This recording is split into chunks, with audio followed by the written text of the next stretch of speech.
अब मैं आपको बाइबल में एक ऐसी जगह ले जाना चाहता हूं जहां नमक की शक्ति हथियार के रूप में स्पष्ट रूप से दिखती है। यहां नमक का शारीरिक और प्रतीकात्मक दोनों रूपों में उपयोग हुआ, जिससे परमेश्वर की शक्ति प्रकट हुई।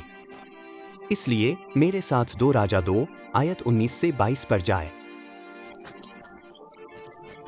इस पद में यरीशा के लोग नबी एलिशा के पास एक समस्या के साथ आते हैं। उनके शहर का पानी खराब है और भूमि उपजाऊ नहीं है। लोग इससे पीड़ित हैं और वे परमेश्वर के आदमी से मदद की मांग करते हैं। एलिशा जवाब में एक नया कटोरा मांगते हैं और उसमें नमक डालते हैं। फिर वह कुएं के पास जाते हैं और नमक फेंकते हैं, यह घोषणा करते हुए, यहोवा ने कहा है, मैंने इस पानी को चंगा किया है। यह अब कभी मौत नहीं देगा या भूमि को अनुपजाऊ नहीं बनाएगा। पानी चंगा हो गया और यह आज तक शुद्ध बना हुआ है। यह बाइबल का एक शक्तिशाली क्षण है जहां नमक को परमेश्वर की चिकित्सा और पुनर्स्थापना के साधन के रूप में उपयोग किया गया। लेकिन यह केवल पानी की चिकित्सा की कहानी नहीं है।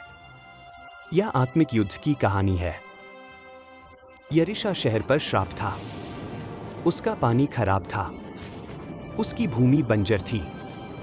लेकिन जब नमक लगाया गया, जब परमेश्वर के आदमी ने यहोवा का वचन कहा, तो श्राप टूट गया, भूमि चंगा हो गई और जीवन बहाल हो गया।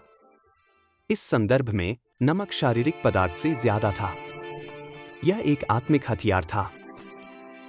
परमेश्वर की ताकत जीवन को चंगा करने, पुनर्स्थापित करने, श्राप तोड़ने और जहां मौत थी वहां जीवन लाने की।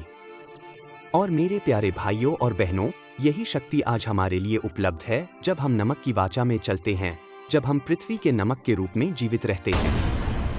हमारे साथ चंगा करने की शक्ति है, श्राप तोड़ने की, जीवन पुनर्स्थापित करने की और अंधकार की शक्तियों को पीछे धकेलने की।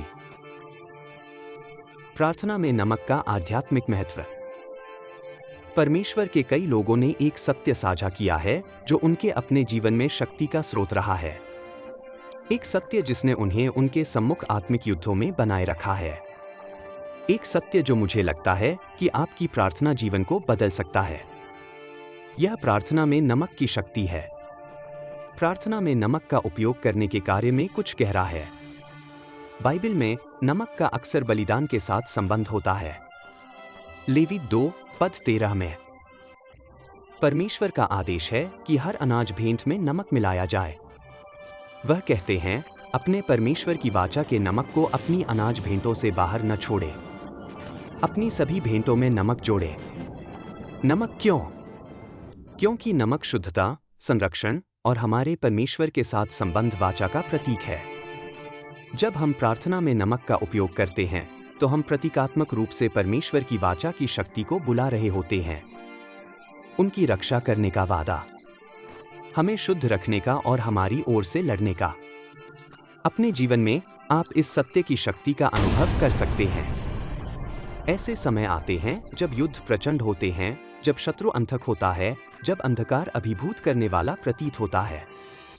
उन पलों में आप नमक ले सकते हैं और जैसे ही आप प्रार्थना करते हैं, इसे छिड़क सकते हैं। परमेश्वर के वादों की घोषणा करते हुए, मसीह की जीत की घोषणा करते हुए।